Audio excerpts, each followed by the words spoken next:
Subscribe the channel and hit the bell icon for latest update. Hello friends, welcome back to फौजी के अल्फाज। आज के defence news के नेक्स्ट एपिसोड में हम बात करेंगे FATF ग्रे लिस्ट और ब्लैक लिस्ट क्या होती है और हम जानेंगे कि थिएटर कमांड कैसे इंडियन आर्म फोर्सेस को हेल्प करेगी। तो चलिए शुरू करते हैं। Please follow our community on Telegram, Facebook and Instagram, link in description box. FATF क्या है और पाकिस्तान अपनी ग्रे लिस्ट से बाहर निकलने के लिए क्यों जूझ रहा है।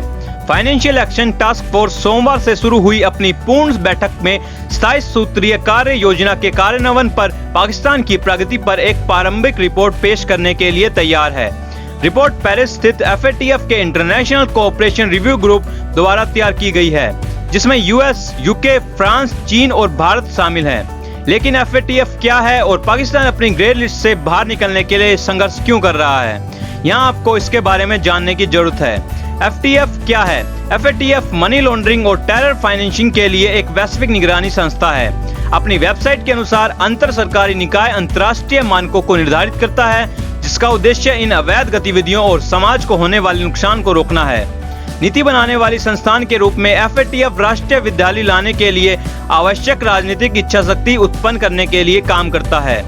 धन शोधन पर बढ़ती चिंता के जवाब में 1996 में पेरिस में आयोजित G7 शिखर सम्मेलन द्वारा संगठन की स्थापना की गई थी। FATF प्लेनरी या निर्णय लेने वाली संस्था है, जिसका साल में 3 बार बैठक होती है। क्या है ग्रे लिस्ट और ब्लैक लिस्ट का महत्व? पहला, ग्रे लिस्ट और ब्लैक लिस्ट शब्द FATF की भाषा में आधिकारिक तौर पर मौजूद नहीं है। इसके बजाय आपके पास बढ़ी हुई निगरानी के तहत क्षेत्राधिकार और कार्रवाई के लिए कॉल के अधीन उच्च जोखिम वाले क्षेत्रधारक हैं। FATF किसी देश को अपने निर्देशों का पालन करने के लिए अंतिम चेतावनी के रूप में ग्रे लिस्ट पर रखता है। इसे पीले कार्ड के रूप में सोचें। यदि कोई देश अभी भी अनुपालन करने से इनकार करता है तो उसे संगठन द्वारा काली सूची में डाल दिया जाएगा या ब्लैक लिस्ट में डाल दिया जाएगा। पाकिस्तान सहित 19 देशों को FATF की ग्रे लिस्ट में रखा गया है, जबकि केवल 2 देशों को ब्लैक लिस्ट में रखा गया है, ईरान और उत्तर कोरिया। पाकिस्तान अपनी ग्रे लिस्ट से बाहर निकलने के लिए क्यों जूझ रहा है? पाकिस्तान उन देशों की सूची में शामिल होने से बचने के लिए हाथ पांव मार रहा है, जिन्हें वैश्विक निगरानीकर्ता द्वारा मनी लॉन्ड्रिंग और आतंकवादी वित्तपोषण नियमों का अनुमूलन नहीं करने वाला माना जाता है। एक ऐसा उपाय जिससे अधिकारियों को डर है कि उसे उसकी अर्थव्यवस्था को और नुकसान हो सकता है। पाकिस्तान के ग्रे लिस्ट में बने रहने के साथ देश के लिए IMF, विश्व बैंक, ADB और यूरोपीय संघ से वित्तीय सहायता प्राप्त करने मुश्किल होगी। इस प्रकार देश के लिए समस्याओं की ओर बढ़ा देगा, जो एक अनिश्चित वित्तीय स्थिति में है। पिछले 12 साल में पाकिस्तान को 3 बार ग्रे लिस्ट में रखा गया है। हाल ही में जून 2018 में जब FATF ने इस्लामाबाद से 2019 के अंत तक मनी लॉन्ड्रिंग और टेरर फाइनेंसिंग पर अंकुश लगाने के लिए 27 सूत्रीय कार्य योजना को लागू करने की आग्रह किया। हालांकि कोरोना वायरस महामारी के कारण समय सीमा बढ़ा दी गई थी। फरवरी में FATF ने 27 सूत्रीय कार्य योजना को पूरी तरह से लागू करने के लिए पाकिस्तान को चौथा विस्तार दिया और आतंकवाद के वित्तपोषण की जांच और संयुक्त राष्ट्र सुरक्षा परिषद के प्रस्तावों के बारे में शेष 3 शर्तों को पूरा करने के लिए दृढ़ता से आग्रह किया। पाकिस्तान जून 2021 तक ग्रे लिस्ट में रहेगा, पेरिस से FATF द्वारा जारी एक बयान में कहा गया था। कैसे थिएटर कमांड सिस्टम भारतीय सेना को चीन से मिलाने में मदद कर सकता है?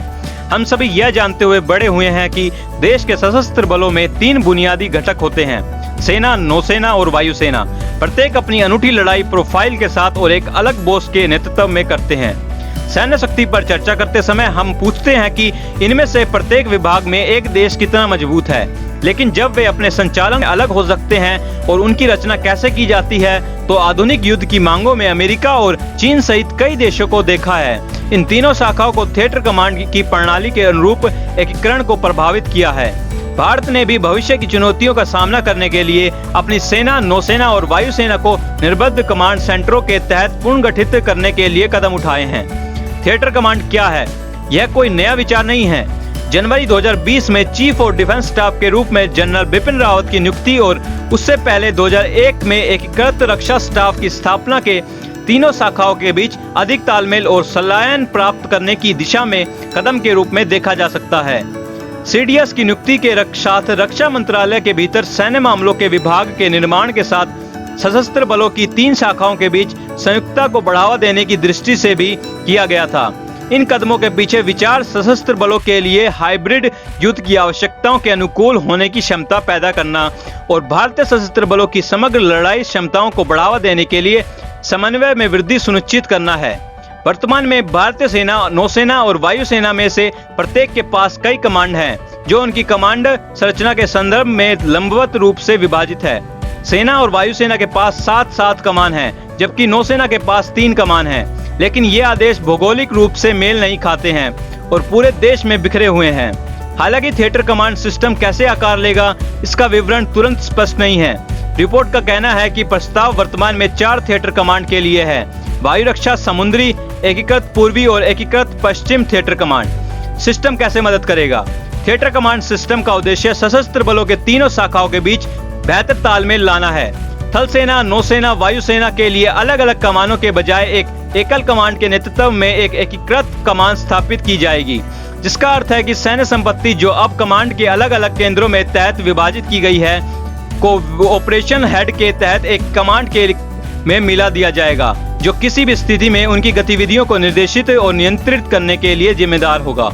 लेकिन ऑपरेशन तालमेल के अलावा विशेषज्ञ बताते हैं कि एक थिएटर कमांड सिस्टम अधिक सुव्यवस्थित लगता है और एक कम लड़ाकू बलों में भी योगदान देगा। वार्षिक रक्षा बजट का एक बड़ा हिस्सा वेतन और पेंशन के भुगतान में चला जाता है, जबकि प्रव्यय हमेशा सशस्त्र बलों की वास्तविक जरूरतों की अनुरूप नहीं बढ़ाता है। क्या भारत के पास ऐसी कोई कमान है? वास्तव में वर्तमान में भारत में 2 ऐसी संयुक्त सेवा कमान है: अंडमान और निकोबार कमान और सामरिक बल कमान। ANC थिएटर कमांड सिद्धांत पर आधारित है और वर्तमान में इसे भारत में अपनी तय के एकमात्र माना जाता है, जो सेना, नौसेना और वायुसेना को जोड़ती है। क्योंकि SFC देश की परमाणु संपत्ति को नियंत्रित करता है और किसी विशिष्ट से संबंधित नहीं है। NNC की स्थापना 2001 में दक्षिण पूर्व एशिया और मलक्का जलमरुमध्य में भारत में रणनीतिक हितों को कवर करने के लिए की गई थी। यह पोर्ट ब्लेयर में स्थित है और तीनों सेवाओं के अधिकारिक द्वारा रोटेशन के माध्यम से इसका नेतृत्व किया जाता है। अन्य देशों में थिएटर कमांड सिस्टम क्या है? सेना की शाखाओं के बीच बेहतर एकीकरण के लिए दुनिया के 32 से अधिक देशों में पहले से ही थिएटर या संयुक्त कमान का कोई न कोई रूप मौजूद है। ऐसे देशों में उल्लेखनीय है अमेरिका और चीन। एक रिपोर्ट के अनुसार अमेरिका सबसे पहले थिएटर कमांड सिस्टम के साथ आया था और वर्तमान में उसके पास 6 भौगोलिक और 4 कार्यात्मक कमांड है।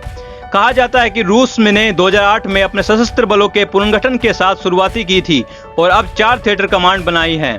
कहा जाता है कि चीन का theatre command system America model पर आधारित है और इसमें 5 मयूरकालीन भौगोलिक कमांड हैं। यह चीन पश्चिम रंगमंच कमान है जो भारत को कवर करती है।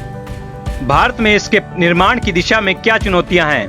विशेषज्ञों के अनुसार थिएटर कमांड सिस्टम के तहत 3 सेवाओं को एकीकृत करने में मुख्य बाधा संरचना की है, यानी कौन किसका रिपोर्ट करता है और कमांड की श्रृंखला कैसे प्रभावित होती है। इनमें परिचालन कमान और परिसंपत्तियों पर नियंत्रण के मुद्दे शामिल हैं। इसके अलावा बजट के आवंटन और धन के वितरण को भी ऐसे कारकों के रूप में इंगित किया गया है, जिन्हें एक निर्बद्ध थिएटर कमांड सिस्टम की स्थापना को सक्षम करने के लिए स्पष्ट रूप से काम करने की आवश्यकता है। एक और मुद्दा सेना, नौसेना और वायुसेना की संपत्ति के बीच मौजूद बेमेल हो सकता है। रिपोर्टों के अनुसार कम कथित संसाधनों के साथ भारतीय वायुसेना को अपनी संपत्ति को अलग अलग थिएटर कमांड में फैलने की चिंता है, जबकि यह भी सुझाव दिया गया है कि परिचालन नियंत्रण के सवालों पर अधिक स्पष्टता की मांग की गई है। ऑब्जर्वर रिसर्च फाउंडेशन द्वारा प्रकाशित एक अंश में कहा गया है कि वायुसेना के पास 42 की मामूली स्वीकृत ताकत के मुकाबले केवल 31 ऑपरेशन स्क्वाड्रन है, जिससे इंडियन एयरफोर्स के लिए क्षेत्रीय सीमाओं के साथ एक विशेषज्ञ संपत्ति को स्थिर करना मुश्किल हो जाएगा। लास्ट में बात करते हैं आज की टॉप हेडलाइंस के बारे में। रक्षा मंत्रालय ने कोस्ट गार्ड के लिए 2 प्रदूषण नियंत्रण जहाजों के लिए 583 करोड़ का अनुबंध किया। रक्षा मंत्री राजनाथ सिंह 25 जून को कोचीन शिपयार्ड का दौरा करेंगे और स्वदेशी विमान वाहक की प्रगति की समीक्षा करेंगे। लाहौर में हाफिज सईद के आवास के पास बम विस्फोट, 2 की मौत, 17 घायल। चीन ने तिब्बती युवा के नए मिलिशिया बनाए, चुंबी घाटी में पहला बैच तैनात किया। चंद्रयान 2 उपकरण हेलियो फिजिक्स पर उत्कृष्ट परिणाम देता है, इसरो। सो आज के इस डिफेंस न्यूज के एपिसोड में बस इतना ही। आई होप ये वीडियो आपके लिए यूजफुल रही होगी। प्लीज इस वीडियो को लाइक एंड शेयर करें और चैनल को सब्सक्राइब करें। I will see you in the next video. Take care and जय हिंद।